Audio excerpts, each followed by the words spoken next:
Hi, I'm airsoft4, and we just got done with airsoft and we came inside because it's pretty dark. Hold on, the lens is a little foggy. It's pretty dark.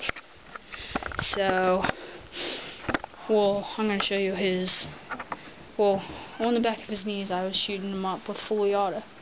So we're going to look at him. Don't pull the skin. It's all over the back of his knees. Right there.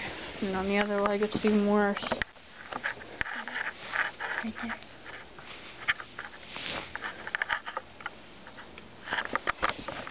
So, that's pretty much it.